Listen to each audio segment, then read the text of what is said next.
ਕੋਈ ਸਮਝ ਨਹੀਂ ਸਕਦਾ। ਹਿੰਦੂ ਦੇ ਹਜ਼ਾਰਾਂ ਚਿਹਰੇ ਆ, ਹਜ਼ਾਰਾਂ ਰੂਪ। ਜਦੋਂ ਜਿਹੜਾ ਰੂਪ ਉਹਨਾਂ ਨੂੰ ਫਿੱਟ ਬੈਠਦਾ ਉਹ ਜੀ ਉਹ ਗੱਲ ਕਰ ਲੈਂਦੇ। ਹੁਣ ਜਿਹੜਾ ਇਹ ਉਹਨਾਂ ਦਾ ਆਪਰਿਭਾਸ਼ਿਤ ਮਤਲਬ ਅਨਡਿਫਾਈਨਡ ਜਿਹੜੀ ਪਰਿਭਾਸ਼ਾ ਹੈ ਉਹਨਾਂ ਦੀ, ਉਹਦਾ ਖਤਰਾ ਉਹਦਾ ਇਹ ਆ ਕਿ ਉਹ ਕਿਸੇ ਨੂੰ ਵੀ ਹਿੰਦੂ ਕਹਿ ਲੈਂਦੇ ਆ। ਜਿਵੇਂ ਉਹ ਸਿੱਖਾਂ ਨੂੰ ਕਹਿੰਦੇ ਆ ਕਿ ਅੱਗੇ ਕੌਮਾਂ ਨੂੰ ਮਾਰਨ ਦੇ ਤਰੀਕੇ ਸਿੱਧੇ ਹੁੰਦੇ ਸੀ, ਉਹਦੇ ਵਿੱਚ ਆਪਣੇ ਜਿਹੜੇ ਸਰੀਰਕ ਬਲ, ਹਥਿਆਰ ਦੀ ਤਾਕਤ ਤੇ ਸਿਦਕ ਇਹ ਤਰੀਕੇ ਸੀ ਲੜਨ ਦੇ। ਅੱਜ ਇਹ ਵੀ ਇੱਕ ਤਰੀਕਾ ਹੈਗਾ ਕਿ ਖੜੇ ਖੜੋਤਿਆਂ ਨੂੰ ਖਾ ਜਾਓ। ਤੁਹਾਡਾ ਦੁਸ਼ਮਣ ਆਪਦੇ ਫਲਸਫੇ ਨੂੰ ਮਹਾਨ ਦਰਸਾ ਕੇ ਤੁਹਾਡੇ ਸ਼ਾਨਦਾਰ ਫਲਸਫੇ ਨੂੰ ਖਾ ਜਾਣਾ ਚਾਹੁੰਦਾ, ਹੜੱਪ ਜਾਣਾ ਚਾਹੁੰਦਾ। ਸੋ ਹਿੰਦੂ ਰਾਸ਼ਟਰ ਦੀ ਗੱਲ ਜਦੋਂ ਬਾਗੇਸ਼ਵਰ ਬਾਬਾ ਕਰਦਾ ਤਾਂ ਸਾਡੀ ਕੌਮ ਦੇ ਬਹੁਤ ਸਾਰੇ ਬੰਦੇ ਅੱਜ ਪੱਗਾਂ ਦਾੜੇ ਬੰਨ੍ਹ ਕੇ ਉਹਦੇ ਨਾਲ ਤੁਰੇ ਫਿਰਦੇ। ਇਹ ਸਿੱਖ ਐਵੇਂ ਅੰਨੀ ਦੇ ਥੇ ਕਮਲਿਆਂ ਵਾਂਗੂ ਆਪਦੇ ਦੁਸ਼ਮਣ ਦੀ ਬੁੱਕਲ ਵੱਲ ਨੂੰ ਵੱਧ ਰਹੇ ਨੇ, ਜਿਹਨੇ ਇਦੋਂ ਪਹਿਲਾਂ ਕਦੇ ਕਿਸੇ ਨੂੰ ਬਖਸ਼ਿਆ ਨਹੀਂ। ਸਿੱਖੀ ਨਾਲ ਤਾਂ ਉਹਦੀ ਖਾਸ ਦੁਸ਼ਮਣੀ ਆ। ਇਹ ਸਿੱਖ ਫਲਸਫੇ ਨੇ ਜਾਤ ਵਰਣ ਦੀ ਵੰਡ ਦੇ ਉੱਤੇ ਸਭ ਤੋਂ ਸਫਲ ਹਮਲਾ ਕੀਤਾ ਤੇ ਸਿੱਖ ਧਰਮ ਜਿਹੜਾ ਹੈ ਉਹਦੇ ਨਾਲ ਇੱਕ ਖਾਸ ਤਰ੍ਹਾਂ ਦੀ ਈਰਖਾ ਜਿਹੜੀ ਹੈ ਉਹ ਹੈ। ਪੰਜਾਬੀ ਬੋਲੀ ਨਾਲ ਨਫ਼ਰਤ ਆ, ਸਿੱਖ ਸੱਭਿਆਚਾਰ ਨਾਲ ਨਫ਼ਰਤ ਆ। ਉਹ ਕਹਿੰਦੇ ਨੇ ਕਿ ਇਹਨਾਂ ਨੂੰ ਜਿਵੇਂ ਬਰਗਲਾਇਆ ਜਾ ਸਕਦਾ ਬਰਗਲਾਓ। ਇਹ ਜੀ ਸਿੱਖ ਗੁਰੂ ਸਾਹਿਬਾਨ ਦਾ ਜਿਹੜਾ ਪ੍ਰਚਾਰ ਆ, ਗੁਰੂ ਗ੍ਰੰਥ ਸਾਹਿਬ ਦਾ ਜਿਹੜਾ ਸੱਚਾ ਸੁੱਚਾ ਪ੍ਰਕਾਸ਼ ਆ, ਇਹ ਸਾਰੀ ਦੁਨੀਆ ਲਈ ਹੈ। ਸਿੱਖਾਂ ਲਈ ਕੱਲਿਆਂ ਲਈ ਥੋੜੀ ਹੈ। ਹਾਂ ਭਾਈ, ਸਾਰਿਆਂ ਲਈ ਹੈ। ਪਰ ਜਿੱਦਣ ਗੁਰੂ ਗ੍ਰੰਥ ਸਾਹਿਬ ਨੂੰ ਅੱਗਾ ਲਾ ਕੇ ਸਾੜਦੇ ਆ, ਉਦੋਂ ਕੱਲੇ ਸਿੱਖ ਕਾਹਤੋਂ ਕਲਪ ਰਹੇ ਹੁੰਦੇ। ਫਿਰ ਕਹਿਣਗੇ ਦਰਬਾਰ ਸਾਹਿਬ ਸਾਰੀ ਦੁਨੀਆ ਦਾ ਸਾਂਝਾ ਕੇਂਦਰ, ਸਾਰੇ ਧਰਮਾਂ ਦਾ। ਹਾਂ ਭਾਈ, ਪਰ ਜਿੱਦਣ ਦਰਬਾਰ ਸਾਹਿਬ ਤੇ ਹਮਲਾ ਹੁੰਦਾ ਉਦੋਂ ਹਿੰਦੂ ਲੱਡੂ ਵੰਡਦੇ ਸੀ, ਸਿੱਖ ਚੀਕਾਂ ਮਾਰਦੇ ਸੀ। ਸੱਚੀ ਗੱਲ ਇਹ ਆ ਕਿ ਸਿੱਖਾਂ ਨੂੰ ਇਹ ਕਹਿ ਕੇ ਕਿ ਤੁਸੀਂ ਇਕੱਲੇ ਵਾਰਸ ਨਹੀਂ, ਸਿੱਖਾਂ ਦਾ ਦਾਅਵਾ ਖਾਰਜ ਕੀਤਾ ਜਾ ਰਿਹਾ। ਸਿੱਖੀ ਖੋਹਣ ਦਾ, ਸਿੱਖੀ ਉੱਤੇ ਸਿੱਖਾਂ ਦਾ ਦਾਅਵਾ ਕਮਜ਼ੋਰ ਕਰਨ ਦਾ ਜਿਹੜਾ ਪ੍ਰੋਜੈਕਟ ਚੱਲ ਰਿਹਾ, ਉਹਦੇ 'ਚ ਇਹ ਅਗਲੀ ਗੱਲ ਕਿ ਸਾਡੇ ਅਨੁਸਾਰ ਸਿੱਖੀ ਦੀ ਵਿਆਖਿਆ ਹੋਏਗੀ।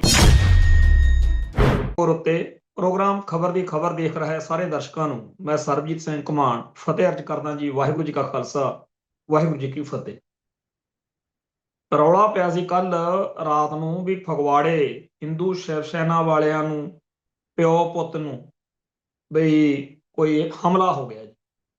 ਜਦੋਂ ਹਿੰਦੂ ਸ਼ਿਵ ਸੈਨਾ ਦੇ ਕਿਸੇ ਬੰਦੇ ਉੱਤੇ ਹਮਲੇ ਦੀ ਖਬਰ ਆਉਂਦੀ ਆ, ਉਹਦੇ ਸਿੱਧੇ ਜਿਹੇ ਅਰਥ ਫਿਰ ਮੀਡੀਆ ਜਾਂ ਆਮ ਲੋਕ ਇਹੀ ਕੱਢਦੇ ਆ ਵੀ ਖਾੜਕੂਆਂ ਨੇ, ਸਿੱਖ ਜੁਝਾਰੂਆਂ ਨੇ ਜਿਵੇਂ ਸੁਧੀਰ ਸੂਰੀ ਵਾਲਾ ਕੰਮ ਕੀਤਾ ਜਾਂ ਕਿਸੇ ਏਦਾਂ ਦੀ ਕੋਈ ਗੱਲ ਹੋ ਗਈ ਹੋਣੀ। ਪਰ ਨਾਲ ਦੀ ਨਾਲ ਰਾਤ ਉਹ ਹਸਪਤਾਲ ਦਾਖਲ ਹੋ ਗਏ ਪਿਓ ਪੁੱਤ। ਫਿਰ ਉੱਥੇ ਉਹਨਾਂ ਨੇ ਐਲਾਨ ਕਰਤਾ ਹਿੰਦੂ ਸ਼ਿਵ ਸੈਨਾ ਨੇ ਵੀ ਫਗਵਾੜਾ ਬੰਦ ਰੱਖਿਆ ਜਾਊ। ਅੱਜ ਦੁਪਹਿਰਿਓਂ ਜਿਉਂ ਨਵਾਂ ਹੀ ਸੱਪ ਨਿਕਲਿਆ ਆ। ਉਹ ਕਹਿੰਦੇ ਵੀ ਇਹੋ ਜਿਹੀ ਤਾਂ ਕੋਈ ਗੱਲ ਹੀ ਨਹੀਂ, ਇਹ ਇੱਕ ਮਾਮੂਲੀ ਅੰਦਰੂਨੀ ਆਪਸੀ ਵਿਵਾਦ ਆ ਜਿਹਦੇ ਵਿੱਚ ਹਿੰਦੂ ਸ਼ਿਵ ਸੈਨਾ ਵਾਲੇ ਇਹ ਪਿਓ ਪੁੱਤ ਜਿਹੜੇ ਆ, ਇਹਨਾਂ ਨੇ ਆਪ ਪਹਿਲਾਂ ਲੜਾਈ ਝਗੜਾ ਸ਼ੁਰੂ ਕੀਤਾ ਤੇ ਦੂਜਾ ਨੇ ਕੁੱਟ ਕਟਾਪਾ ਕਰਤਾ। ਮਤਲਬ ਇਹ ਇੱਕ ਆਪਸੀ ਅੰਦਰੂਨੀ ਕਲੇਸ਼ ਕਹਿ ਸਕਦੇ ਆ। ਚਲੋ ਕੁੱਟ ਕਟਾਪਾ ਵੀ ਹੋਇਆ, ਪਰ ਇਹਨੂੰ ਇੱਕ ਇਉਂ ਬਣਾ ਕੇ ਪੇਸ਼ ਕੀਤਾ ਗਿਆ ਰਾਤ ਵੀ ਜਿਵੇਂ ਬਹੁਤ ਵੱਡੀ ਕੋਈ ਖੂਨੀ ਦਹਿਸ਼ਤਗਰਦੀ ਦੀ, ਕੋਈ ਅੱਤਵਾਦ ਖਾੜਕੂਵਾਦ ਦੀ ਘਟਨਾ ਵਾਪਰ ਗਈ। ਹੁਣ ਇਹ ਗੱਲ ਆਪਾਂ ਇੱਥੇ ਤਾਂ ਛੇੜੀ ਆ ਬਈ ਇਸ ਤਰੀਕੇ ਨਾਲ ਪੰਜਾਬ ਦੇ ਵਿੱਚ ਬੇਅੰਤ ਘਟਨਾਵਾਂ ਵਾਪਰ ਚੁੱਕੀਆਂ ਨੇ। ਅਕਸਰ ਹੀ ਇਹ ਰੌਲੇ ਸਾਹਮਣੇ ਆਉਂਦੇ ਆ। ਕੋਈ ਕਹਿ ਦਿੰਦਾ ਜੀ ਮੈਨੂੰ ਧਮਕੀ ਆ ਗਈ, ਕੋਈ ਹਿੰਦੂ ਕੱਟੜਪੰਥੀ ਕਹਿ ਦਿੰਦਾ ਜੀ ਮੇਰੇ ਤੇ ਕਾਤਲਾਨਾ ਹਮਲਾ ਹੋ ਗਿਆ। ਲੁਧਿਆਣੇ ਦੇ ਵਿੱਚ ਵੀ ਪੁਲਿਸ ਨੇ ਇੱਕ ਇਸੇ ਤਰੀਕੇ ਦਾ ਕੇਸ ਜਿਹੜਾ ਸੀ ਉਹ ਬੜਾ ਹਾਈਲਾਈਟ ਹੋਇਆ ਸੀ। ਇਹ ਜਿਹੜੇ ਹਿੰਦੂ ਕੱਟੜਪੰਥੀ ਨੇ ਇਹ ਸਿਕਿਉਰਟੀਆਂ ਲੈਣ ਲਈ ਬਹੁਤ ਕੁਝ ਕਰਦੇ। ਕਈ ਵਾਰ ਜਾਣ ਬੁੱਝ ਕੇ ਭੈੜੀਆਂ ਹੋਸ਼ੀਆਂ ਇਹੋ ਜਿਹੀਆਂ ਗੱਲਾਂ ਵੀ ਕਰਦੇ ਆ ਕਿ ਕੋਈ ਸੋਸ਼ਲ ਮੀਡੀਆ ਉੱਤੇ ਭੜਕ ਕੇ ਸਿੱਖ ਪ੍ਰਤੀਕਿਰਿਆ ਵਿੱਚ 4 ਗਾਲਾਂ ਹੀ ਕੱਢ ਦੇਵੇ। ਫਿਰ ਉਹਦਾ ਸਕਰੀਨਸ਼ਾਟ ਲੈ ਕੇ ਇਹ ਥਾਣੇ ਪਹੁੰਚ ਜਾਂਦੇ ਆ ਕਿ ਲਓ ਜੀ ਸਾਡੀ ਜਾਨ ਨੂੰ ਖਤਰਾ। ਪੁਲਿਸ ਵਾਲੇ, ਮਹਿਕਮੇ ਵਾਲੇ 2 ਗਨਮੈਨ ਦੇ ਦਿੰਦੇ ਆ, ਇਹਦੀ ਟੌਰ ਬਣ ਜਾਂਦੀ ਆ। ਇਸ ਵੇਲੇ ਪੰਜਾਬ ਦੇ ਵਿੱਚ ਇਹੋ ਜਿਹਾ 100-200 ਹਿੰਦੂ ਅੱਤਵਾਦੀ ਤੁਰਿਆ ਫਿਰਦਾ ਜਿਨ੍ਹਾਂ ਨੂੰ ਖਾਕੀ ਵਰਦੀ ਦੀ ਛਤਰ ਛਾਇਆ ਮਿਲੀ ਹੋਈ ਆ ਤੇ ਲੋਕਾਂ ਦੇ ਉੱਤੇ ਰੋਹ ਪਾਉਂਦੇ ਆ, ਲੋਕਾਂ ਨੂੰ ਡਰਾਉਂਦੇ ਧਮਕਾਉਂਦੇ ਆ। ਇਸ ਤਰੀਕੇ ਦਾ ਰੁਝਾਨ ਦਿਨੋਂ ਦਿਨ ਜ਼ੋਰ ਫੜਦਾ ਜਾ ਰਿਹਾ। ਵਿਕਟਮ ਕਾਰਡ ਜਿਹੜਾ ਜਿਹਨੂੰ ਕਹਿੰਦੇ ਆ ਨਾ, ਉਹ ਖੇਡਦੇ ਆ ਇਹ। ਤੇ ਇਹ ਆਦਤ ਜਿਹੜੀ ਇਹ ਪੂਰੇ ਹਿੰਦੂ ਭਾਈਚਾਰੇ ਨੂੰ ਕਦੇ ਵੀ ਇਉਂ ਨਹੀਂ ਲੱਗਿਆ ਉਹਨਾਂ ਨੂੰ ਵੀ ਇਹਦੇ ਖਿਲਾਫ ਕੁਝ ਬੋਲਿਆ ਜਾਵੇ।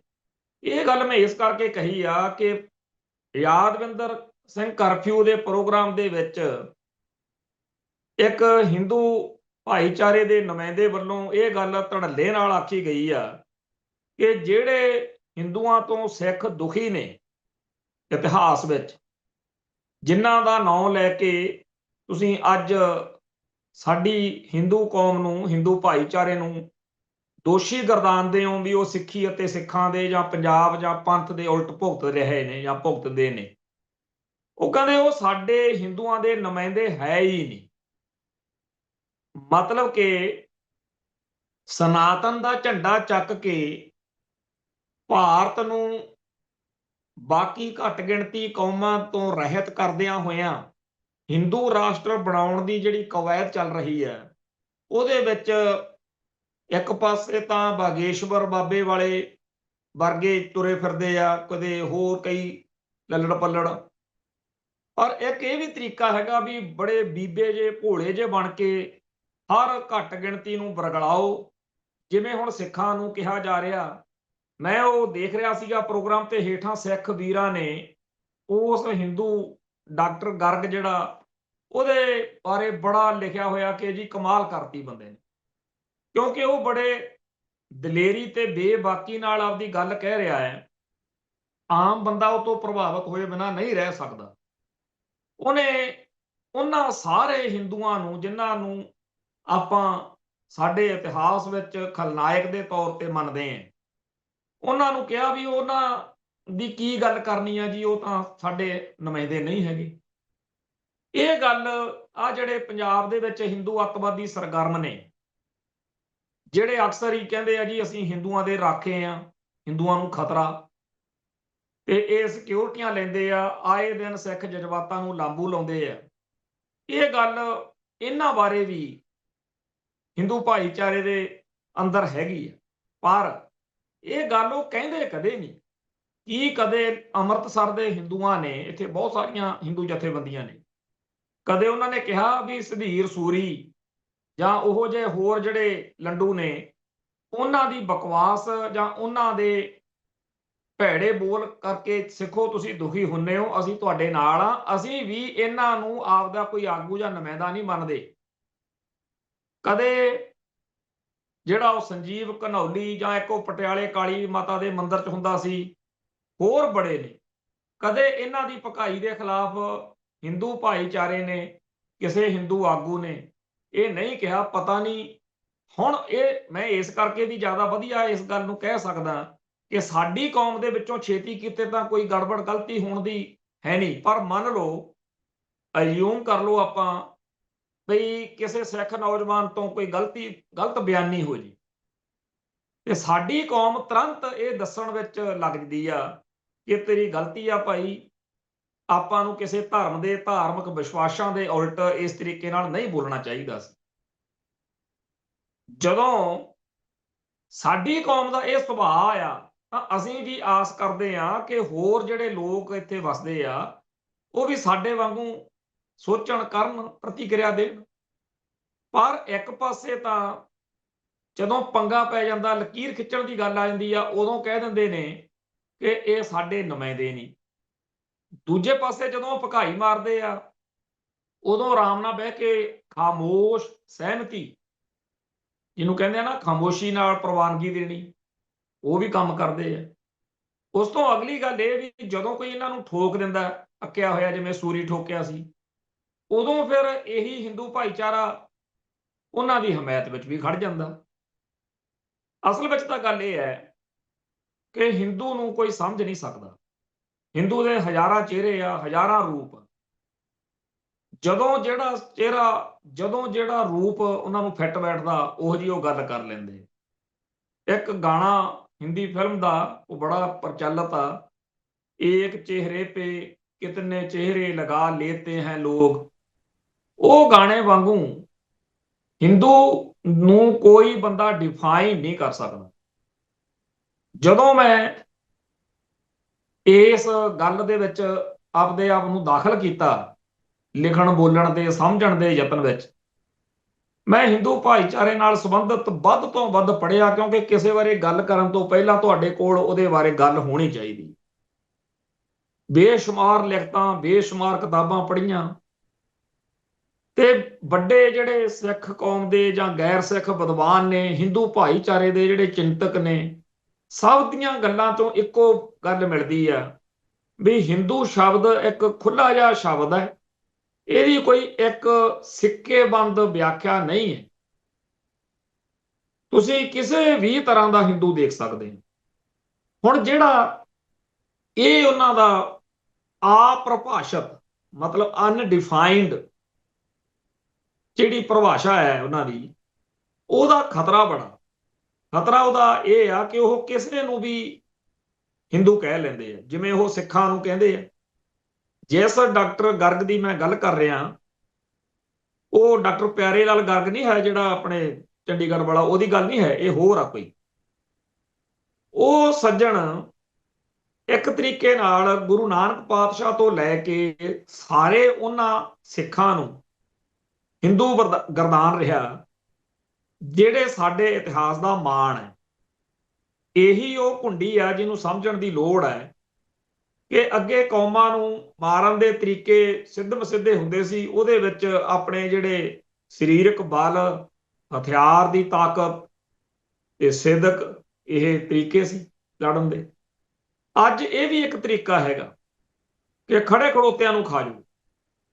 ਹੁਣ ਜਦੋਂ ਆਰੀਅਨ ਨਸਲ ਭਾਰਤ ਵਿੱਚ ਆਈ ਆ, ਇੱਥੋਂ ਦੇ ਜਿਹੜੇ ਮੂਲ ਵਾਸੀ ਕਬੀਲੇ ਜਾਂ ਇੱਥੋਂ ਦੇ ਅਸਲ ਲੋਕ ਸੀ, ਉਹਨਾਂ ਨੂੰ ਇਹਨਾਂ ਨੇ ਸਾਮ ਦਾਮ ਦੰਡ ਭੇਦ ਨਾਲ ਹਰਾ ਕੇ, ਆਪਦੇ ਦਾਸ ਬਣਾ ਕੇ, ਗੁਲਾਮ ਬਣਾ ਕੇ ਜੋ ਜ਼ੁਲਮ ਕੀਤਾ, ਪਹਿਲਾਂ ਤਾਂ ਅਲਿਖਤੀ ਰੂਪ ਦੇ ਵਿੱਚ ਮੂੰਹ ਜ਼ਬਾਨੀ ਕਿ ਤੁਸੀਂ ਆਹ ਨਹੀਂ ਕਰ ਸਕਦੇ, ਉਹ ਨਹੀਂ ਕਰ ਸਕਦੇ, ਅਖੀਰ ਫਿਰ ਉਹ ਸਾਰਾ ਕੁਝ ਲਿਖਤਾ, ਜਿਹਨੂੰ ਅੱਡ ਅੱਡ ਹਿੰਦੂ ਗ੍ਰੰਥਾਂ ਦੇ ਵਿੱਚ ਆਪਾਂ ਪੜ੍ਹਦੇ ਸੁਣਦੇ ਹਾਂ। ਵੇਦਾਂ ਦੇ ਵਿੱਚ ਇੱਕ ਪੁਰਸ਼ ਸੂਕਤ ਆਉਂਦਾ, ਜਿਹਦੇ ਵਿੱਚ ਉਹਨਾਂ ਨੇ ਵੰਡ ਕੀਤੀ ਆ ਕਿ ਜੀ ਬਾਹਮਣ ਜਿਹੜਾ ਉਹ ਬ੍ਰਾਹਮਾ ਦੇ ਮੁਖ ਤੋਂ, ਖੱਤਰੀ ਆ ਜਿਹੜੇ ਉਹ ਛਾਤੀ ਤੋਂ, ਤੇ ਜਿਹੜਾ ਵੈਸ਼ ਆ ਉਹ ਪੱਟਾਂ ਤੋਂ, ਤੇ ਸ਼ੂਦਰ ਜਿਹੜਾ ਉਹ ਪੈਰਾਂ ਤੋਂ ਪ੍ਰਗਟ ਹੋਏ। ਇਸ ਤੋਂ ਅੱਗੇ ਉਹਨਾਂ ਨੇ ਅਲੱਗ-ਅਲੱਗ ਜਾਤਾਂ ਦਾ ਇੱਕ ਬੜਾ ਲੰਬਾ ਚੌੜਾ ਫਿਰ ਮਨੋ ਸਿਮਰਤੀ ਆ ਜਾਂਦੀ ਹੈ। ਇਹ ਜਿਹੜੇ ਹਿੰਦੂ ਗ੍ਰੰਥ ਨੇ, ਇਹਨਾਂ ਦਾ ਅੱਜ ਦੇ ਦੌਰ ਵਿੱਚ ਅਧਿਐਨ ਕਰਨਾ ਬੜਾ ਜ਼ਰੂਰੀ ਹੈ। ਪਹਿਲਾਂ ਜਦੋਂ ਰਾਗੀਆਂ, ਢਾਡੀਆਂ, ਵਿਦਵਾਨਾਂ, ਕਥਾਕਾਰਾਂ ਤੋਂ ਇੱਕ ਚੱਲਵੀਂ ਜੀ ਗੱਲ ਸੁਣਿਆ ਕਰਨੀ ਕਿ ਜਿਹੜੇ ਪ੍ਰਾਤਨ ਹਿੰਦੂ ਨਾਇਕ ਸੀ, ਯੋਧੇ ਸੀ, ਮਹਾਪੁਰਸ਼ ਸੀ, ਉਹਨਾਂ ਦੇ, ਉਹ ਉਹਨਾਂ ਲੋਕਾਂ ਨੂੰ ਬਹੁਤ ਮਾੜਾ ਮੰਨਦੇ ਸੀ ਜਿਹੜੇ ਹਿੰਦੂਆਂ ਦੇ ਗ੍ਰੰਥ ਪੜ੍ਹ ਸੁਣ ਲੈਣ। ਕੰਨਾਂ 'ਚ ਸਿੱਕਾ ਢਾਲ ਕੇ ਪਾ ਦਿੰਦੇ ਸੀ, ਜੀਭ ਵੱਢ ਦਿੰਦੇ ਸੀ, ਤੇ ਬਹੁਤ ਉਹਨਾਂ ਨਾਲ ਮਾੜਾ ਕਰਦੇ ਸੀ ਕਿ ਤੁਸੀਂ ਸਾਡੇ ਗ੍ਰੰਥ ਨੂੰ ਕਿਉਂ ਸੁਣ ਲਿਆ। ਮੈਂ ਬੜਾ ਇਹਦੇ ਤੋਂ ਪਰੇਸ਼ਾਨ ਹੁੰਦਾ ਸੀ, ਇਹ ਕੀ ਕੁੰਡੀ ਹੈ।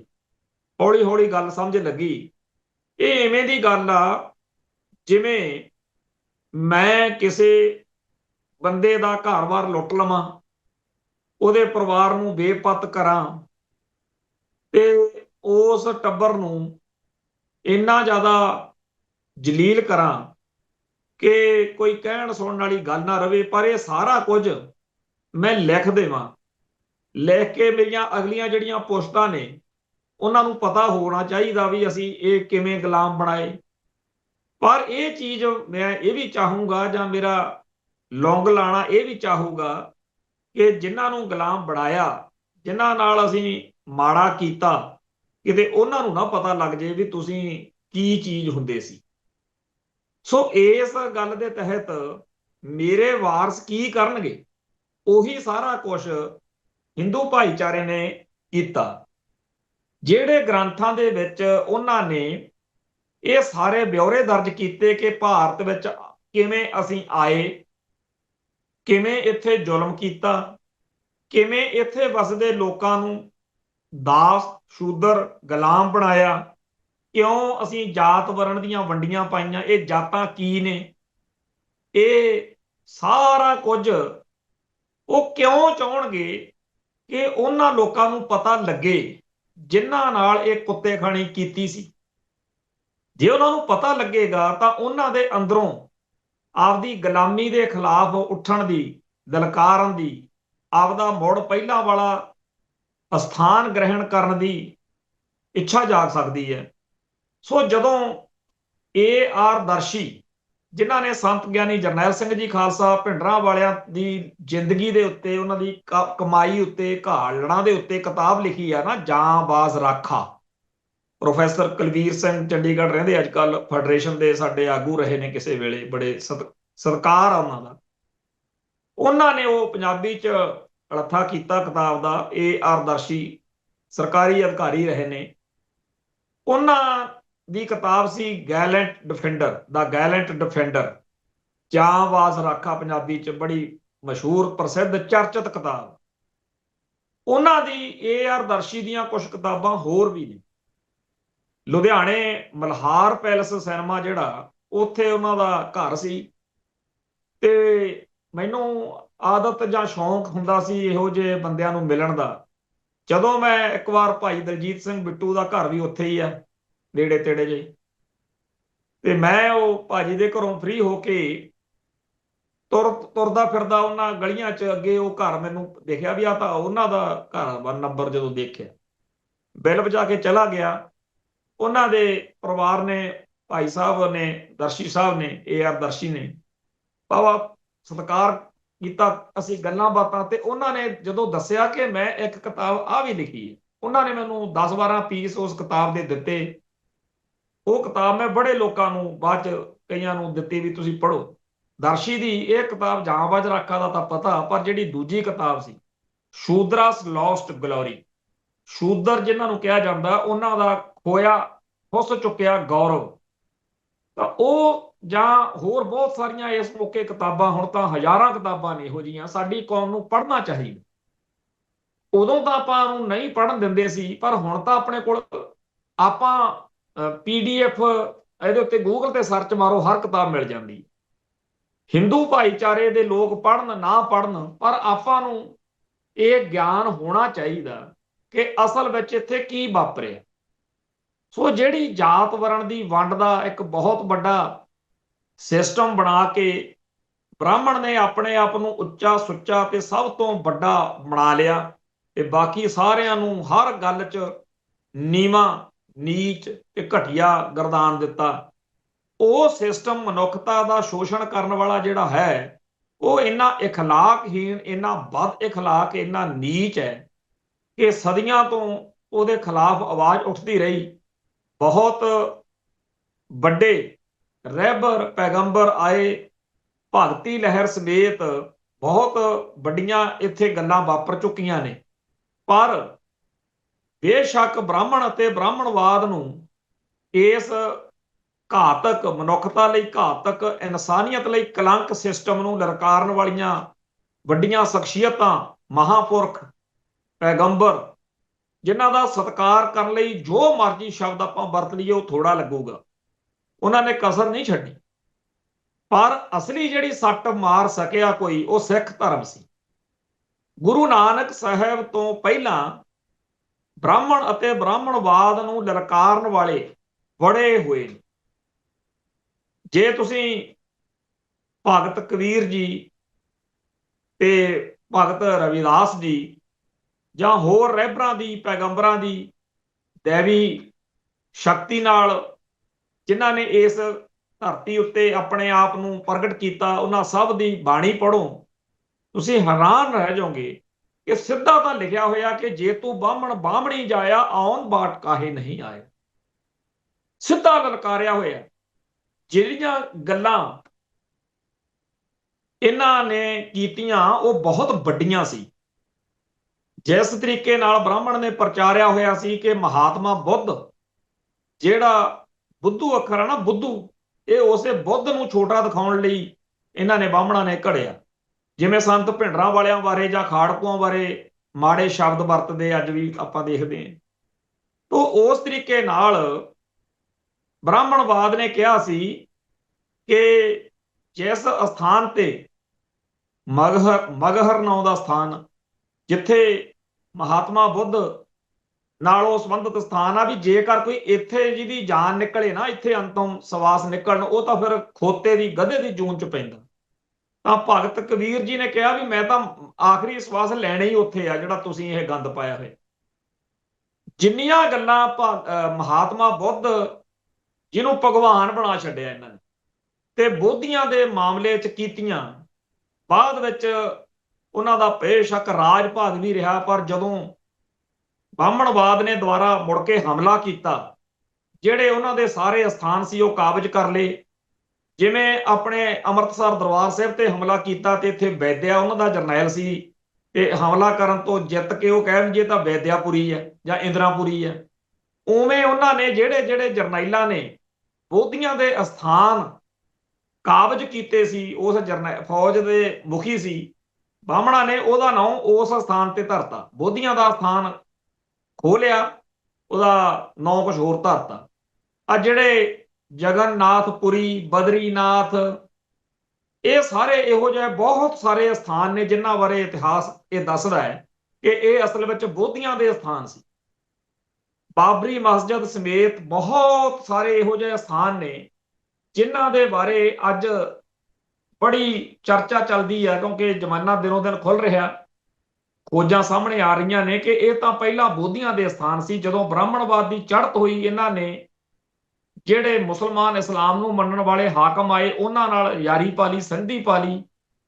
ਉਹਨਾਂ ਸਾਰਿਆਂ ਨਾਲ ਰਲ ਕੇ ਇੱਥੋਂ ਦੇ ਲੋਕਾਂ ਦੇ ਉੱਤੇ ਦੋਹਰੀ ਗੁਲਾਮੀ, ਇੱਕ ਤਾਂ ਇਸਲਾਮ ਨੂੰ ਮੰਨਣ ਵਾਲੇ ਉਹਨਾਂ ਮੁਸਲਮਾਨ ਹਾਕਮਾਂ ਦੀ ਗੁਲਾਮੀ ਸਦੀਆਂ ਤੱਕ ਝੱਲੀ ਇੱਥੋਂ ਦੇ ਲੋਕਾਂ ਨੇ, ਦੂਜੀ ਬ੍ਰਾਹਮਣ ਦੀ ਮਾਨਸਿਕ ਗੁਲਾਮੀ। ਜਿਹੜਾ ਇੱਥੋਂ ਦਾ ਸਿਸਟਮ ਚੱਲਿਆ ਭਾਰਤ ਦਾ, ਉਹਦੇ ਵਿੱਚ ਹਿੰਦੂ, ਚਾਹੇ ਉਹ ਧਾਰਮਿਕ ਤੌਰ ਤੇ ਚਾਹੇ ਰਾਜਸੀ ਤੌਰ ਦੇ ਉੱਤੇ ਸਰਦਾਰ ਬਣ ਕੇ ਉਸ ਮੁਗਲ ਦਰਬਾਰ ਦੇ ਜਾਂ ਹੋਰ ਜਿਹੜੇ ਇੱਥੇ ਵੱਡੇ ਵੱਡੇ ਘਰਾਣੇ ਰਾਜ ਕਰਦੇ ਰਹੇ ਆ, ਉਹਨਾਂ ਦੇ ਜਿਵੇਂ ਕਹਿ ਦਈਏ ਵੀ ਦਰਬਾਰੀ ਬਣ ਕੇ ਕੰਮ ਕਰਦੇ ਰਹੇ। ਤੋਂ ਇਹ ਗੱਲ ਹੀ ਅੱਜ ਯਾਦਵਿੰਦਰ ਸਿੰਘ ਕਰਫਿਊ ਦੇ ਪ੍ਰੋਗਰਾਮ 'ਚੋਂ ਕਹਿ ਰਿਹਾ ਸੀਗਾ ਪ੍ਰੋਫੈਸਰ ਗਰਗ ਕਿ ਜੀ ਜਿਹੜਾ ਬਹੁਤ ਲੰਮੀ ਲਿਸਟ ਵਾ, ਹੁਣ ਇਹ ਚਲੋ ਕਿਸੇ ਦਿਨ ਇਸ ਪ੍ਰੋਗਰਾਮ 'ਚ ਉਹ ਲਿਸਟ ਆਪਾਂ ਬੋਲ ਵੀ ਦਿਆਂਗੇ, ਜਿਹੜੇ ਜਿਹੜੇ ਰਾਜਿਆਂ ਮਹਾਰਾਜਿਆਂ ਨੇ ਜਿਨ੍ਹਾਂ ਦਾ ਹਿੰਦੂ ਧਰਮ ਨਾਲ ਸੰਬੰਧ ਆ, ਪਰ ਉਹਨਾਂ ਨੇ ਜਿਹੜੇ ਸ਼ਾਹੀ ਦਿੱਲੀ ਦੀ ਤਾਕਤ ਨਾਲ ਜਾਂ ਕਿਸੇ ਹੋਰ ਤਾਕਤ ਨਾਲ ਰਲ ਕੇ ਚੱਲੇ, ਅੰਗਰੇਜ਼ਾਂ ਵੇਲੇ ਵੀ ਇਹੀ ਕੀਤਾ। ਸੋ ਇਹ ਸਾਰੇ ਕਾਸੇ ਦੇ ਉਲਟ ਬੇਸ਼ੱਕ ਬੜੇ ਯਤਨ ਹੋਏ, ਪਰ ਗੁਰੂ ਨਾਨਕ ਪਾਤਸ਼ਾਹ ਬਾਰੇ, ਜਿਨ੍ਹਾਂ ਬਾਰੇ ਇਕਬਾਲ, ਮੌਲਾਨਾ ਮੁਹੰਮਦ ਇਕਬਾਲ, ਜਿਹੜੇ ਬੜੇ ਵੱਡੇ ਪਾਕਿਸਤਾਨ ਦੀ ਸਿਰਜਣਾ 'ਚ ਵੀ ਉਹਨਾਂ ਦਾ ਯੋਗਦਾਨ ਆ, ਜੋ ਉਹਨਾਂ ਨੇ ਗੱਲ ਲਿਖੀ ਹੈ ਨਾ, फिर उठी सदा तौहीद की पंजाब से हिंद को एक मर्दे कामल ने जगाया खाब से, वो गुरु नानक पातशाह। मैं किसी बड़े चिंतक की गल सुन रहा सी कि पिछलियां आ जिहड़ियां सदियां लंघ के गईयां ने, गुरु नानक तो पहला जां अगों जां इधर जां उधर कोई है एडी शख्सियत जिन्हें सारे इतिहास नूं हिला छड्डिया होवे। सो गुरु नानक पातशाह तो चली सिख फलसफे की जिहड़ी जोत है, वो 10 पातशाहियां राही, गुरु ग्रंथ साहिब राही इस धरती के उत्ते उस ब्राह्मण का, ब्राह्मणवाद का, मनुखता के दुश्मन सारे सिस्टम का जिस तरीके नाल नाश करती है, ਉਹਦਾ फिर जे ब्राह्मण नूं जां ब्राह्मणवाद नूं दुख नहीं होऊगा तां होर की होਊ। सो ਜਿਹੜੇ ਭਰਾ हिंदू सिख एकता का डौरू खड़काउंदे है, ਜਿਹੜੇ लोग ਇਹ ਕਹਿੰਦੇ ਆ ਕਿ ਜੀ ਸਨਾਤਨ ਤੇ ਹਿੰਦੂ ਇੱਕੋ ਹੀ ਚੀਜ਼ ਆ, ਉਹ ਪਤਾ ਨਹੀਂ ਕਿਹੜੀ ਕਿੱਥੋਂ ਲੈ ਕੇ ਆਉਂਦੇ ਆ ਗੱਲਾਂ। ਪੈਰ ਪੈਰ ਦੇ ਉੱਤੇ ਬ੍ਰਾਹਮਣ ਦਾ ਤੇ ਬ੍ਰਾਹਮਣਵਾਦ ਦਾ ਗੁਰਮਤ ਨਾਲ ਦੁਸ਼ਮਣੀ ਵਾਲਾ ਵਿਹਾਰ। ਪਿਛਲੀਆਂ 5 ਸਦੀਆਂ 5.5 ਸਦੀਆਂ ਦਾ ਇਤਿਹਾਸ, ਸਿੱਖ ਇਤਿਹਾਸ ਇਸ ਗੱਲ ਦਾ ਗਵਾਹ ਹੈ ਕਿ ਸਿੱਖੀ ਅਤੇ ਸਿੱਖਾਂ ਉੱਤੇ ਜਦੋਂ ਵੀ ਕੋਈ ਹਮਲਾ ਹੋਇਆ, ਉਹਦੇ ਉੱਤੇ ਉਹਦੇ ਪਿੱਛੇ ਸਿੱਧਾ ਜਾਂ ਅਸਿੱਧਾ ਬ੍ਰਾਹਮਣਵਾਦ ਦਾ ਹੱਥ ਜ਼ਰੂਰ ਰਹੇ। ਇਹ ਰਾਜ ਕਿਹਦਾ, ਹਮਲਾਵਰ ਕੌਣ ਆ, ਇਹ ਛੱਡੋ। ਆਨੰਦਪੁਰ ਦੇ ਕਿਲੇ ਦੇ ਘੇਰੇ ਮੌਕੇ ਆਟੇ ਦੀਆਂ ਗਊਆਂ ਦੀਆਂ ਕਸਮਾਂ ਕਿਹਨੇ ਖਾਧੀਆਂ ਸੀ? ਕੌਣ ਸੀ ਉਹ ਜਿਹੜੇ 22 ਧਾਰ ਦੇ ਪਹਾੜੀ ਰਾਜੇ ਸੀ? ਗੁਰੂ ਪਾਤਸ਼ਾਹ ਨੇ, ਦਸਮ ਪਾਤਸ਼ਾਹ ਨੇ 9 ਸਾਲ ਦੀ ਬਾਲਕ ਉਮਰ ਦੇ ਵਿੱਚ ਆਪਣੇ ਪਿਤਾ ਨੂੰ, ਨੌਵੇਂ ਪਾਤਸ਼ਾਹ ਸਾਹਿਬ ਸ੍ਰੀ ਗੁਰੂ ਤੇਗ ਬਹਾਦਰ ਪਾਤਸ਼ਾਹ ਨੂੰ, ਜਿਨ੍ਹਾਂ ਦਾ ਧਰਮ ਤਿਲਕ ਤੇ ਜਨੇਊ ਬਚਾਉਣ ਲਈ, ਸ਼ਹਾਦਤ ਦੇਣ ਲਈ ਕਿਹਾ ਸੀ, ਉਹਨਾਂ ਦੇ ਹੀ ਪਰਿਵਾਰ, ਉਹਨਾਂ ਦੇ ਹੀ ਖੂਨ, ਉਹਨਾਂ ਦੇ ਹੀ ਧਰਮ ਦੇ, ਉਹਨਾਂ ਦੇ ਹੀ ਕੌਮ ਦੇ ਲੋਕ 10ਵੇਂ ਪਾਤਸ਼ਾਹ ਦੇ ਵੈਰੀ ਬਣੇ ਰਹੇ। 6ਵੇਂ ਪਾਤਸ਼ਾਹ ਸਾਹਿਬ ਸ੍ਰੀ ਗੁਰੂ ਹਰਗੋਬਿੰਦ ਪਾਤਸ਼ਾਹ ਜੀ,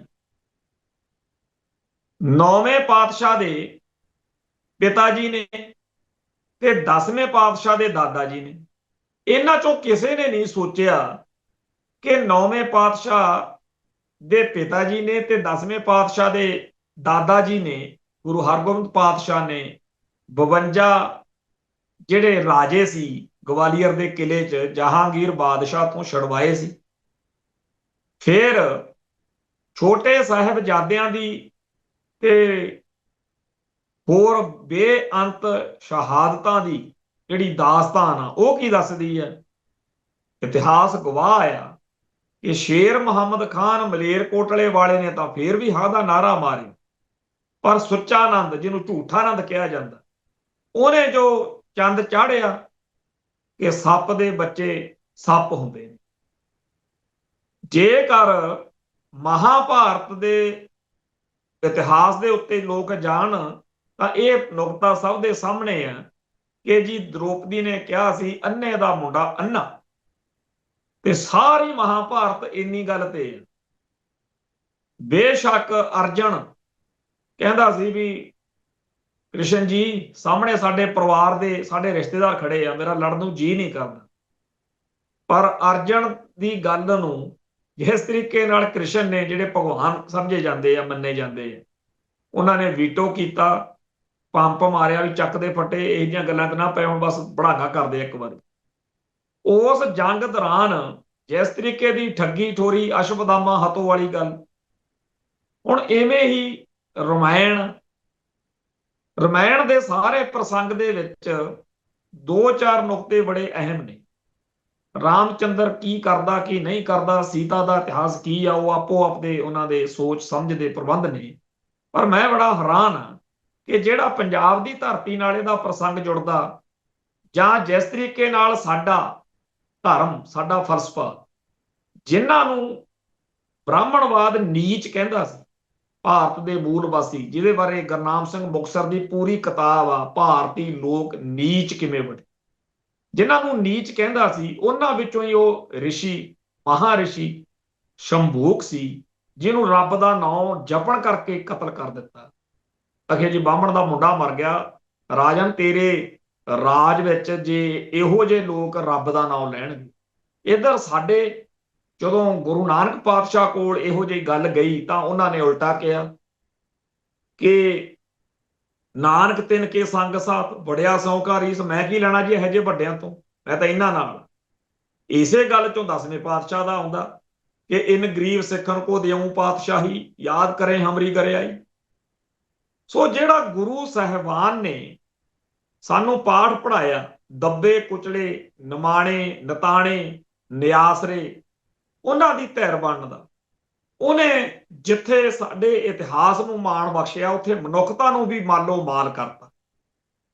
ਮੈਂ ਕਈ ਵਾਰ ਸੋਚਦਾ ਹੁੰਨਾ, ਬਾਬਾ ਬੰਦਾ ਸਿੰਘ ਬਹਾਦਰ ਜੇ ਵੈਰਾਗੀ ਸਾਧੂ ਦੇ ਰੂਪ ਦੇ ਵਿੱਚ ਹੀ ਧਰਤੀ ਤੋਂ ਚਲੇ ਜਾਂਦੇ, ਜੇ ਸਿੱਖੀ ਦੀ 10ਵੇਂ ਪਾਤਸ਼ਾਹ ਨਾਲ ਮੇਲ ਮਿਲਾਪ ਵਾਲੀ ਸਾਰੀ ਉਹ ਸਾਖੀ ਘਟਨਾ, ਇਤਿਹਾਸ ਜੇ ਉਵੇਂ ਨਾ ਹੁੰਦਾ ਤਾਂ ਕੀ ਬਾਬਾ ਬੰਦਾ ਸਿੰਘ ਬਹਾਦਰ ਦਾ ਕੋਈ ਇਤਿਹਾਸ ਹੁੰਦਾ? ਪਰ ਪਰਿਵਾਰ ਨੂੰ ਤਿਆਗੀ ਫਿਰਦੇ, ਦੁਨੀਆ ਨੂੰ ਤਿਆਗੀ ਫਿਰਦੇ, ਰਿੱਧੀਆਂ ਸਿੱਧੀਆਂ ਦੇ ਚੱਕਰਾਂ 'ਚ ਉਲਝੇ ਬਾਬਾ ਬੰਦਾ ਸਿੰਘ ਬਹਾਦਰ ਅੱਜ ਦੁਨੀਆ ਦੇ ਇਤਿਹਾਸ ਦੀ ਸਭ ਤੋਂ ਵੱਡੀ ਸ਼ਖਸੀਅਤ ਦੇ ਤੌਰ ਤੇ, ਮੈਂ ਸੁਣ ਰਿਹਾ ਸੀ ਵੀ ਫਰਾਂਸ ਦਾ ਇਨਕਲਾਬ, ਕਹਿੰਦੇ ਉਦੋਂ ਤਾਂ ਬਹੁਤ 100 ਸਾਲ ਪਹਿਲਾਂ ਬਾਬਾ ਬੰਦਾ ਸਿੰਘ ਬਹਾਦਰ ਨੇ ਉਹ ਸਾਰੇ ਕੰਮ ਕਰਤੇ ਸੀ। ਜਿਹੜਾ ਬਾਬਾ ਬੰਦਾ ਸਿੰਘ ਬਹਾਦਰ ਦਾ ਜੇ ਉਦਾਂ ਦੇਖੀਏ ਆਪਾਂ ਬਾਅਦ ਚ ਲੋਕਾਂ ਨੇ ਜਦੋਂ ਉਹ ਸਿੱਖੀ ਕਰਕੇ ਸਿੱਖ ਸਜਣ ਕਰਕੇ ਏਡਾ ਵੱਡਾ ਕਾਰਨਾਮਾ ਕਰ ਜਾਂਦੇ ਆ, ਫਿਰ ਦੁਨੀਆ ਨੂੰ ਲੱਭਣਾ ਪਿਆ ਵੀ ਇਹ ਕੌਣ ਸੀ, ਕਿਹਨਾਂ ਦਾ ਸੀ, ਕਿਹੜਾ ਇਹਦਾ ਬਾਪ ਸੀ, ਕੀ ਇਹਦਾ ਇਤਿਹਾਸ ਆ, ਪਿਛੋਕੜ ਕੀ ਹੈ। ਇਵੇਂ ਹੀ ਮਹਾਰਾਜਾ ਰਣਜੀਤ ਸਿੰਘ ਦੇ ਪਿਤਾ ਜੀ ਚੜ੍ਹਾਈ ਕਰ ਜਾਂਦੇ ਆ, ਤੇ ਜਿਸ ਤਰੀਕੇ ਨਾਲ ਉਹ ਪਲਦੇ ਆ, ਜਿਸ ਤਰੀਕੇ ਨਾਲ ਉਹਨਾਂ ਦਾ ਪਾਲਣ ਪੋਸ਼ਣ ਹੁੰਦਾ, ਤੇ ਜਿੱਡਾ ਵੱਡਾ ਉਹ ਇਤਿਹਾਸ ਸਿਰਜ ਗਏ। ਜੇ ਉਹ ਸਿੱਖੀ ਦੇ ਇਤਿਹਾਸ ਵਿੱਚ ਜੁੜੇ ਤਾਂ ਅੱਜ ਉਹ ਮਹਾਰਾਜਾ ਰਣਜੀਤ ਸਿੰਘ ਆ। ਇਵੇਂ ਹੀ ਸਰਦਾਰ ਹਰੀ ਸਿੰਘ ਨਲੂਏ ਬਾਰੇ ਮੈਂ ਪਿਛਲੇ ਦਿਨੀ ਸੁਣ ਰਿਹਾ ਸੀ ਕਿ ਯਤੀਮ ਸੀਗਾ ਜੀ। ਸੋ ਇੱਥੇ ਆ ਭਗਤ ਪੂਰਨ ਸਿੰਘ ਜਿਹੜਾ ਚੀਫ ਖਾਲਸਾ ਦੀਵਾਨ ਕਰਕੇ ਚਰਚਾ 'ਚ ਰਹੇ ਆ, ਅਣਖੀ ਸਾਹਿਬ ਭਾਗ ਸਿੰਘ ਅਣਖੀ, ਅੱਜ ਦੁਨੀਆ ਹੈਰਾਨ ਆ। ਇਹੋ ਜੀਆਂ ਘੱਟੋ ਘੱਟ 500 ਤੋਂ ਉੱਪਰ ਨਾਮਵਰ ਸ਼ਖਸੀਅਤਾਂ ਨੇ ਜਿਨ੍ਹਾਂ ਦੇ ਪਰਿਵਾਰ ਨੇ ਉਹਨਾਂ ਨੂੰ ਤਿਆਗ ਦਿੱਤਾ, ਜਾਂ ਯਤੀਮ ਸੀ, ਜਾਂ ਉਹਨਾਂ ਨੇ ਆਪ ਸਾਰੇ ਕਾਸੇ ਨੂੰ ਛੱਡਿਆ ਹੋਇਆ ਸੀ, ਪਰ ਸਿੱਖੀ ਦੇ ਦਾਇਰੇ ਵਿੱਚ ਆਉਣ ਤੋਂ ਬਾਅਦ ਉਹ ਦੁਨੀਆ ਦੇ ਇਤਿਹਾਸ ਵਿੱਚ ਉਹਨਾਂ ਦਾ ਆ ਪਿੱਛੇ ਜੇ ਚੱਲਿਆ ਨਾ ਚਰਚਾ ਕਿ ਸਭ ਤੋਂ ਵੱਡਾ ਜਰਨੈਲ ਕੌਣ ਆ ਜੀ, ਬਾਬਾ ਸਰਦਾਰ ਹਰੀ ਸਿੰਘ ਨਲੂਆ, ਸਰਦਾਰ ਜੱਸਾ ਸਿੰਘ ਆਹਲੂਵਾਲੀਆ। ਮਤਲਬ ਬੇਅੰਤ ਇਹੋ ਜਿਹੀਆਂ ਸ਼ਖਸੀਅਤਾਂ ਨੇ ਜਿਨ੍ਹਾਂ ਦੇ ਅੱਗੇ ਪਿੱਛੇ ਨੂੰ ਬਾਅਦ ਚ ਆਪਾਂ ਇਤਿਹਾਸ ਦੇ ਤੌਰ ਤੇ ਲੱਭਦੇ ਫਿਰਦੇ ਆ, ਤੇ ਨਹੀਂ ਉਹ ਵੈਸੇ ਅਣਗੌਲੀ ਧਰਤੀ ਤੋਂ ਚਲੇ ਜਾਣੇ ਸੀ, ਕਿਸੇ ਨੂੰ ਪਤਾ ਹੀ ਨਹੀਂ ਲੱਗਣਾ ਸੀ। ਜੋ ਜਿਹੜੇ ਅਰਦਾਸ ਦੇ ਵਿੱਚ ਆਉਂਦੇ ਆ ਨਾ, ਨਿਮਾਣਿਆਂ ਦਾ ਮਾਣ ਤੇ ਧਰਿਆਂ ਦੀ, ਇਹ ਗੁਰੂ ਸਾਹਿਬਾਨ ਦੇ ਫਲਸਫੇ ਦਾ ਕਮਾਲ ਆ। ਇੱਕ ਪਾਸੇ ਬ੍ਰਾਹਮਣ ਆ ਜਿਹੜਾ ਕਈ ਲਿਖੀ ਫਿਰਦਾ ਕਿ ਸ਼ੂਦਰ ਜਿਹੜਾ ਜਿੰਨਾ ਮਰਜੀ ਗਿਆਨਵਾਨ ਹੋ ਜੇ ਉਹ ਤਿਰਕਾਰਨ ਦੇ ਯੋਗ ਆ, ਪਰ ਬ੍ਰਾਹਮਣ ਚਾਹੇ ਬਿਲਕੁਲ ਲੁੱਚਾ ਲੰਡਾ ਬੇਗੁਣ ਅਗਿਆਨੀ ਆ, ਉਹ ਸਤਕਾਰਨ ਦੇ ਯੋਗ ਆ। ਇੱਧਰ ਸਾਡੇ 'ਚ ਇਹ ਹੈਗਾ ਵੀ ਚਾਹੇ ਕੋਈ ਵੀ ਆ, ਈਵਨ ਕਿ ਬ੍ਰਾਹਮਣ ਵੀ ਹੈ, ਬ੍ਰਾਹਮਣਾਂ ਦੇ ਘਰੇ ਜੰਮਿਆ, ਪਰ ਜੇਕਰ ਉਹ ਸਹੀ ਹੈ, ਸੱਚੀ ਗੱਲ ਕਰ ਰਿਹਾ, ਤਾਂ ਉਹਦਾ ਸਤਿਕਾਰ ਕਰੋ। ਇਸ ਤਰੀਕੇ ਨਾਲ ਗੁਰੂ ਸਾਹਿਬਾਨ ਨੇ ਮਨੁੱਖਤਾ ਨੂੰ ਗਲ ਨਾਲ ਲਾਇਆ। ਤੇ ਉਸ ਗੱਲ ਦੇ ਵਿੱਚ ਜੇ ਆਪਾਂ ਸੰਭੂਕ ਰਿਸ਼ੀ ਵਾਲੀ ਗੱਲ ਦੇ ਨਜ਼ਰੀਏ ਤੋਂ ਦੇਖੀਏ ਤਾਂ ਰਾਮਚੰਦਰ ਦਾ ਗੁਰਮਤ ਦੇ ਸਿਧਾਂਤ ਅਨੁਸਾਰ ਕੀ ਕਿੱਥੇ ਸਟੈਂਡ ਕਰਦਾ ਜੀ? ਉਹ ਕੀ ਗੁਰੂ ਸਾਹਿਬਾਨ ਜਾਂ ਸਿੱਖੀ ਇਹੋ ਜਿਹਾ ਕਿਸੇ ਮਨੁੱਖ ਦਾ ਸਤਿਕਾਰ ਕਰਨ ਦਾ ਹੋਕਾ ਦੇ ਸਕਦੀ ਹੈ ਜਿਹੜਾ ਕਿਸੇ ਦਾ ਗਾਟਾ ਇਸ ਕਰਕੇ ਲਾ ਦਿੰਦਾ ਕਿ ਤੂੰ ਰੱਬ ਦਾ ਨਾਮ ਕਿਉਂ ਜਪਦਾ?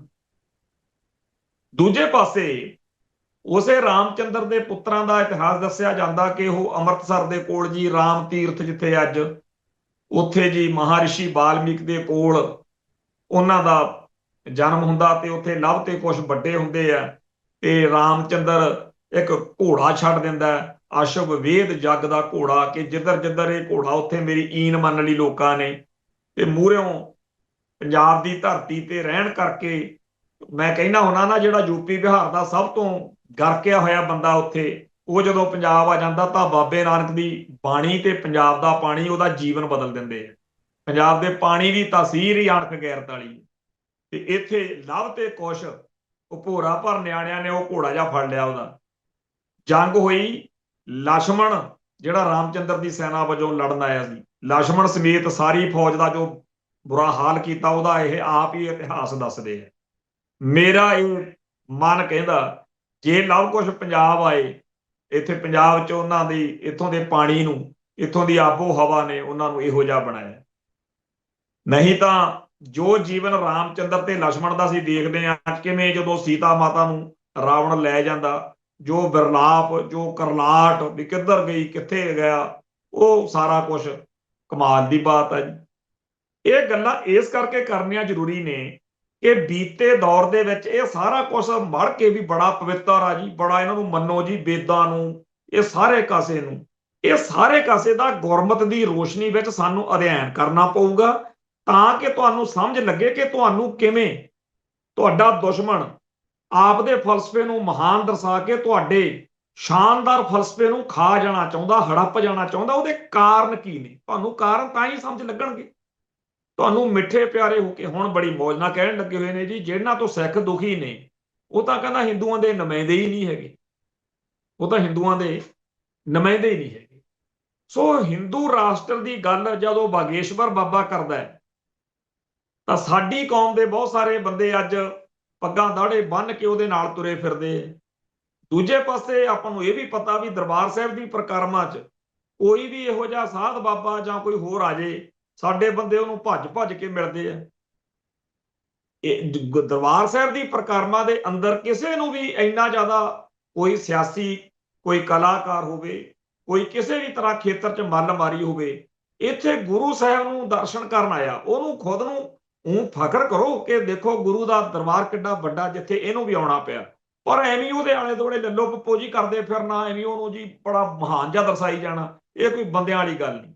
ਗੁਰੂ ਘਰ ਵਿੱਚ ਅਸੀਂ ਸਭ ਬਰਾਬਰ, ਕੋਈ ਰਾਜਾ ਰੰਕ, ਕੋਈ, ਇਹ ਸਭ ਬਰਾਬਰ। ਪਰ ਇੱਥੇ ਅਸੀਂ ਇਹ ਦੇਖਦੇ ਹਾਂ ਕਿ ਸਾਡੇ ਬਹੁਤ ਸਾਰੇ ਬੰਦਿਆਂ ਨੂੰ ਚਾਅ ਚੜ ਜਾਂਦਾ ਪਰਿਕਰਮਾ 'ਚ ਫੜ ਕੇ ਉਹਨੂੰ ਕਹਿਣਗੇ ਜਾ ਜਾ ਫੋਟੋ ਕਰਾਉਣੇ। ਸੋ ਜਿਹੜਾ ਹਿੰਦੂ ਮਾਨਸਿਕਤਾ ਦਾ ਪੂਰਨ ਤੌਰ ਤੇ ਸਮਝ ਸੋਝੀ ਪਾਉਣ ਦਾ ਯਤਨ ਆ, ਉਹ ਕਰਨਾ ਪੈਣਾ। ਜਿਹੜੇ ਲੋਕ ਇਹ ਸਮਝਦੇ ਆ ਕਿ ਖਨੀ ਇਹ ਕਿਹੋ ਜਿਹੀਆਂ ਗੱਲਾਂ ਕਰੀ ਜਾਂਦੇ ਆ, ਉਹ ਭਾਈ ਜੇ ਇਹ ਗੱਲਾਂ ਨਹੀਂ ਕੀਤੀਆਂ ਤਾਂਹੀਓ ਮਰੇ ਆ। ਅੱਜ ਮੈਨੂੰ ਇਸ ਗੱਲ ਤੇ ਕੋਈ ਸ਼ਰਮ ਨਹੀਂ ਕਹਿਣ ਲੱਗਿਆ ਕਿ ਸਾਡੇ ਬਜ਼ੁਰਗ ਭਾਵੇਂ ਘੱਟ ਪੜ੍ਹੇ ਲਿਖੇ ਸੀ, ਪਰ ਉਹ ਬੜੇ ਸਪਸ਼ਟ ਸੀ ਕਿ ਸਿੱਖ ਹੋਰ ਹੁੰਦਾ ਤੇ ਹਿੰਦੂ ਹੋਰ ਹੁੰਦਾ। ਅੱਜ ਪੜ੍ਹੇ ਲਿਖੇ ਆ, ਪੜ੍ਹੇ, ਪਰ ਉਹ ਬ੍ਰਾਹਮਣ ਦੀ ਪੜ੍ਹਾਈ ਆ, ਜਿਹੜੀ ਵਿਦਿਆ ਨੀਤੀ ਆ ਪਿਛਲੇ 70 ਸਾਲ ਤੋਂ ਭਾਰਤ ਵਿੱਚ ਚੱਲ ਰਹੀ। ਹੁਣ ਸਾਡੇ ਯੂਨੀਵਰਸਿਟੀ ਦਾ ਰੌਲਾ ਨਾ, ਉੱਥੇ ਸ਼ਰੇਆਮ ਬੱਚੇ ਸਿੱਖਾਂ ਦੇ ਕਹਿ ਰਹੇ ਨੇ ਨਾ ਕਿ ਇੱਥੇ ਪਰ ਗਊ ਮੂਤਰ ਤੇ ਰਿਸਰਚਾਂ ਹੋਇਆ ਕਰਨਗੀਆਂ, ਇੱਥੇ ਪਰ ਜਿਹੜੇ ਭੀਮ ਦੇ ਹਾਥੀ ਭਗਾ ਕੇ ਹਵਾ 'ਚ ਛੱਡੇ ਹੋਏ ਨੇ ਉਹਦੀਆਂ ਹੀ ਬਾਤਾਂ ਪਿਆ ਕਰਨਗੀਆਂ ਜਦੋਂ RSS ਦਾ ਕਬਜ਼ਾ ਹੋ ਗਿਆ। ਸੋ ਅੱਜ ਦੇ ਇਸ ਦੌਰ ਵਿੱਚ ਜਦੋਂ ਤੁਹਾਡਾ ਇੱਕ ਸਾਜ਼ਿਸ਼ੀ, ਇੱਕ ਬਹੁਤ ਹੀ ਭਿਆਨਕ ਕਿਸਮ ਦੀ ਸੋਚ ਵਾਲੇ ਲੋਕਾਂ ਨਾਲ ਪੇਚਾ ਪਿਆ ਹੋਵੇ, ਉਦੋਂ ਅੱਖਾਂ ਖੋਲ ਕੇ ਵੀ ਤੇ ਅੱਖਾਂ ਬੰਦ ਕਰਕੇ, ਅੱਖਾਂ ਖੋਲ ਕੇ ਰੱਖਣ ਨਾਲ ਕੁਝ ਹੋਰ ਦਿਖੂਗਾ, ਅੱਖਾਂ ਬੰਦ ਕਰਕੇ ਅੰਦਰੋਂ ਵਿਚਾਰੋਗੇ ਹੋਰ ਬੜਾ ਕੁਝ ਲੱਭੂਗਾ। ਜਿਹੜੇ ਪੁਲਵਾਮਾ ਤੇ ਪਹਿਲਗਾਮ ਵਰਗੇ ਅਟੈਕ ਖੁਦ ਕਰਵਾ ਸਕਦੇ ਆ, ਜਿਹੜੇ ਦਿੱਲੀ ਦੀ ਪਾਰਲੀਮੈਂਟ ਤੇ ਖੁਦ ਹਮਲਾ ਕਰਵਾ ਸਕਦੇ ਆ, ਜਿਹੜਾ ਦਿੱਲੀ 'ਚ ਹੋਇਆ ਹੁਣ ਲਾਲ ਕਿਲੇ ਦੇ ਉੱਤੇ, ਉਹਦੇ ਬਾਰੇ ਬੜੀ ਚਰਚਾ ਛਿੜੀ ਹੋਈ ਆ ਕਿ ਕੀ ਇਹ ਸਭ ਕੁਝ ਠੀਕ ਆ। ਪਹਿਲਾ ਰੌਲਾ ਪੈ ਗਿਆ ਕਿ ਫਰੀਦਾਬਾਦ ਦੇ ਵਿੱਚੋਂ ਬਹੁਤ ਭਾਰੀ ਬਾਰੂਦ ਮਿਲਿਆ, ਹਜ਼ਾਰਾਂ, ਮਤਲਬ ਪਤਾ ਨਹੀਂ 3000 ਕਿਲੋ ਪਤਾ ਨਹੀਂ ਕਹੀ ਜਾਂਦੇ ਸੀ। ਫਿਰ ਕਹਿੰਦੇ ਜੀ ਨਹੀਂ ਨਹੀਂ ਉਹ ਤਾਂ ਆਮ ਪੜਾਕੇ ਪੜੂਕੇ ਵਾਲਾ ਸੀ, ਫਿਰ ਬੰਬ ਚੱਲ ਗਿਆ। ਫਿਰ ਉਹ ਸਾਰਾ ਜਿਹੜਾ ਇਸ ਚੀਜ਼ ਨਾਲ ਜੁੜੀ ਹੋਈ ਜਾਂਚ ਕਰਨ ਦਾ ਅਫਸਰ ਸੀ ਜਾਂ ਮਸਾਲਾ ਸੀ, ਉਹ ਸ਼੍ਰੀਨਗਰ ਦੇ ਕੋਲੇ ਨੌਗਾਮ ਥਾਂ ਆ ਕੋਈ, ਉੱਥੇ ਥਾਣੇ ਦੇ ਵਿੱਚ ਬਲਾਸਟ ਹੋ ਗਿਆ ਤੇ ਸਭ ਕੁਝ, ਸਾਰੇ ਸਬੂਤ ਸਬਾਤ ਖਤਮ। ਹੁਣ ਧੜਾ ਧੜ ਗ੍ਰਿਫਤਾਰੀਆਂ ਹੋ ਰਹੀਆਂ ਨੇ ਤੇ ਕੋਈ ਜਿਹੜੀ ਯੂਨੀਵਰਸਿਟੀ ਆ ਅਲ ਫਲਾ ਯੂਨੀਵਰਸਿਟੀ, ਉਹਦੇ ਦੁਆਲੇ ਸ਼ਿਕੰਜਾ ਕੱਸਿਆ ਜਾ ਰਿਹਾ। ਪਰ ਸੱਚਾਈ ਇਹ ਆ ਕਿ 10-15 ਸਾਲ ਕੇਸ ਚੱਲੂ, ਫਿਰ ਇਹ ਸਾਰੇ ਬਰੀ ਹੋ ਜਾਣਗੇ ਤੇ ਉਦੋਂ ਕਿਸੇ ਨੂੰ ਚੇਤਾ ਹੀ ਨਹੀਂ ਹੋਣਾ ਕਿ 2025 ਦੇ ਵਿੱਚ ਨਵੰਬਰ ਮਹੀਨੇ 'ਚ ਕੀ ਕੁਝ ਵਾਪਰਿਆ ਸੀ। ਬਹੁਤ ਹੀ ਉਲਝੇ ਹੋਏ ਮਾਹੌਲ ਵਿੱਚ ਜਦੋਂ ਹੋਈਏ, ਉਦੋਂ ਅੱਖਾਂ ਖੋਲ ਕੇ ਤੇ ਅੱਖਾਂ ਬੰਦ ਕਰਕੇ ਚੱਲਣਾ ਚਾਹੀਦਾ। ਖਾੜਕੂ ਲਹਿਰ ਦੇ ਦਿਨਾਂ 'ਚ ਇੱਥੇ ਕੈਟ ਟੋਲਿਆਂ ਰਾਹੀਂ ਆਪ ਹੀ ਆਪਦੇ ਉੱਤੇ ਹਮਲੇ, ਜਿਵੇਂ ਆ ਹੁਣ ਆਪਾਂ ਗੱਲ ਕਰਕੇ ਹਟੇ ਆ, ਹਿੰਦੂ ਕੱਟੜਪੰਥੀ ਕਰਵਾ ਲੈਂਦੇ ਰਹੇ ਨੇ ਇਹੋ ਜਿਹੀਆਂ ਵਾਰਦਾਤਾਂ। ਪੈਂਕੀ ਕੈਟ ਸ਼ਰੇਆਮ ਕਹਿੰਦਾ ਰਿਹਾ ਕਿ ਥਾਣਿਆਂ 'ਚੋਂ ਪੀਲੇ ਪਰਨੇ ਬੰਨ ਕੇ ਕੌਣ ਜਾਂਦਾ ਹੁੰਦਾ ਸੀ, ਸਾਨੂੰ ਕਿਤੇ ਪਤਾ ਨਹੀਂ। ਸੋ ਮੈਂ ਇਹ ਗੱਲ ਬੜੀ ਜ਼ਿੰਮੇਵਾਰੀ ਨਾਲ ਕਹਿਣੀ ਚਾਹੁੰਦਾ ਕਿ ਸਿੱਖ ਐਵੇਂ ਅੰਨੀ ਦੇ ਥੇ ਕਮਲਿਆਂ ਵਾਂਗੂ ਆਪਦੇ ਦੁਸ਼ਮਣ ਦੀ ਬੁੱਕਲ ਵੱਲ ਨੂੰ ਵੱਧ ਰਹੇ ਨੇ, ਜਿਹਨੇ ਇਦੋਂ ਪਹਿਲਾਂ ਕਦੇ ਕਿਸੇ ਨੂੰ ਬਖਸ਼ਿਆ ਨਹੀਂ। ਸਿੱਖੀ ਨਾਲ ਤਾਂ ਉਹਦੀ ਖਾਸ ਦੁਸ਼ਮਣੀ ਆ ਕਿ ਸਿੱਖ ਫਲਸਫੇ ਨੇ ਜਾਤ ਵਰਣ ਦੀ ਵੰਡ ਦੇ ਉੱਤੇ ਸਭ ਤੋਂ ਸਫਲ ਹਮਲਾ ਕੀਤਾ ਤੇ ਸਿੱਖ ਧਰਮ ਜਿਹੜਾ ਹੈ ਉਹਦੇ ਨਾਲ ਇੱਕ ਖਾਸ ਤਰ੍ਹਾਂ ਦੀ ਈਰਖਾ ਜਿਹੜੀ ਹੈ ਉਹ ਹੈ। ਪੰਜਾਬੀ ਬੋਲੀ ਨਾਲ ਨਫ਼ਰਤ ਆ, ਸਿੱਖ ਸੱਭਿਆਚਾਰ ਨਾਲ ਨਫ਼ਰਤ ਆ। ਉਹ ਕਹਿੰਦੇ ਨੇ ਕਿ ਇਹਨਾਂ ਨੂੰ ਜਿਵੇਂ ਵਰਗਲਾਇਆ ਜਾ ਸਕਦਾ ਵਰਗਲਾਓ। ਕਹਿੰਦੇ ਆ ਸਾਡੇ ਵੀ ਬੰਦੇ ਕਹਿੰਦੇ ਇੱਕ ਗੱਲ ਕਿ ਜੀ ਸਿੱਖ ਗੁਰੂ ਸਾਹਿਬਾਨ ਦਾ ਜਿਹੜਾ ਪ੍ਰਚਾਰ ਆ, ਗੁਰੂ ਗ੍ਰੰਥ ਸਾਹਿਬ ਦਾ ਜਿਹੜਾ ਸੱਚਾ ਸੁੱਚਾ ਪ੍ਰਕਾਸ਼ ਆ, ਇਹ ਸਾਰੀ ਦੁਨੀਆ ਲਈ ਹੈ, ਸਿੱਖਾਂ ਲਈ ਕੱਲਿਆਂ ਲਈ ਥੋੜੀ ਆ। ਹਾਂ ਭਾਈ, ਸਾਰਿਆਂ ਲਈ ਆ। ਪਰ ਜਿੱਦਣ ਗੁਰੂ ਗ੍ਰੰਥ ਸਾਹਿਬ ਨੂੰ ਅੱਗਾ ਲਾ ਕੇ ਸਾੜਦੇ ਆ ਉਦੋਂ ਇਕੱਲੇ ਸਿੱਖ ਕਾਹਤੋਂ ਕਲਪ ਰਹੇ ਹੁੰਦੇ ਆ। ਫਿਰ ਕਹਿਣਗੇ ਦਰਬਾਰ ਸਾਹਿਬ ਸਾਰੀ ਦੁਨੀਆ ਦਾ ਸਾਂਝਾ ਕੇਂਦਰ, ਸਾਰੇ ਧਰਮਾਂ ਦਾ। ਹਾਂ ਭਾਈ, ਪਰ ਜਿੱਦਣ ਦਰਬਾਰ ਸਾਹਿਬ ਤੇ ਹਮਲਾ ਹੁੰਦਾ ਉਦੋਂ ਹਿੰਦੂ ਲੱਡੂ ਵੰਡਦੇ ਸੀ, ਸਿੱਖ ਚੀਕਾਂ ਮਾਰਦੇ ਸੀ। ਫਿਰ ਕਹਿਣਗੇ ਗੁਰਦੁਆਰਾ ਸਾਹਿਬਾਨ ਅਸੀਂ ਵੀ ਮੱਥੇ ਟੇਕਦੇ ਆ, ਅਸੀਂ ਵੀ ਬਰਾਬਰ ਦੇ ਹਿੱਸੇਦਾਰ ਆ, ਬਣ ਜਾਓ ਭਾਈ। ਪਰ ਜਦੋਂ ਗੁਰਦੁਆਰਿਆਂ ਦੇ ਬਦਨਾਮੀ ਕਰਨ ਵਾਲੀ, ਜਦੋਂ ਇਹਨਾਂ ਤੇ ਅਟੈਕ ਕਰਨ ਵਾਲੀ ਬਿਰਤੀ ਸਰਗਰਮ ਹੁੰਦੀ ਹੈ, ਉਦੋਂ ਸਿੱਖਾਂ ਵਾਂਗੂ ਕਿਉਂ ਨਹੀਂ ਤੋਂ ਪ੍ਰਤੀਕਿਰਿਆ ਕਰ ਹੁੰਦੀ।